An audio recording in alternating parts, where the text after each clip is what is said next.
उस राधा नहीं चाहते। क्यों रूठ गए, क्यों चले गए?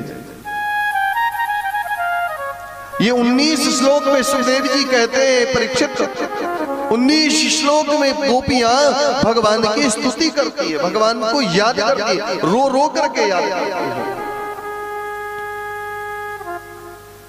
रो रो करके याद करती है।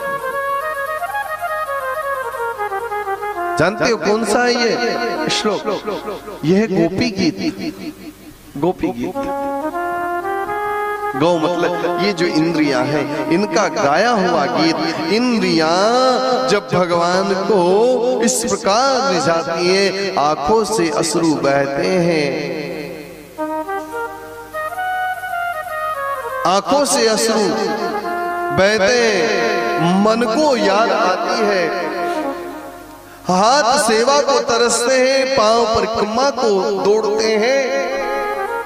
एक एक इंद्रियां जब भगवान को अर्पित हो जाती है तो वही परमात्मा इन इंद्रियों की पुकार सुन करके विवल हुई गोपियों की पुकार सुन करके भगवान उन गोपियों के बीच में पुनः प्रकट हो जाते हैं, पुनः प्रकट हो जाते हैं।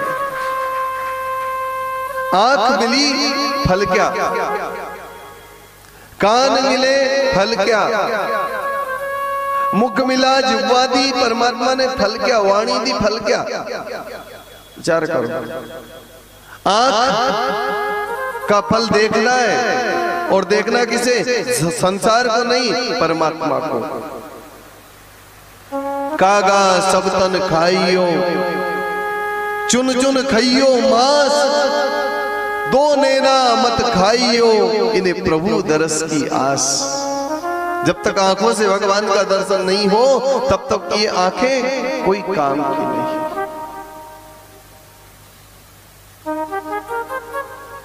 आंखों से परमात्मा का दर्शन कर लेना ये आंखों की सफलता है, आंखों की प्राप्ति की सफलता है। कानों से भगवान की कथा को श्रवण कर लेना ही कानों की सफलता है। वाणी से परमात्मा के गुणानुवाद गा लेना, भगवान के नाम संकीर्तन कर लेना, भगवान का नाम भजन कर लेना, भगवान का नाम जप कर लेना, यही वाणी की सफलता है। जीवन में, मनुष्य जीवन में परमात्मा के प्रति किया हुआ थोड़ा भी कर्म इस जीवन की सफलता है। अरे पेट भरने के लिए तो पशु पक्षी भी दिन रात दौड़ते रहते, भागते रहते, उड़ते रहते, चलते रहते। क्या हम पशु जैसे हैं, हम पक्षी जैसे हैं? हमें तो भगवान ने अक्ल दी है, तो उस परमात्मा को प्राप्त करने के लिए इस मनुष्य शरीर का थोड़ा थोड़ा उपयोग करते रहो, चलते रहो।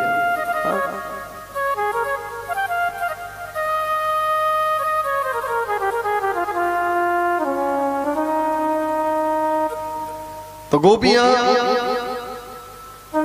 भगवान से निवेदन करती हैं,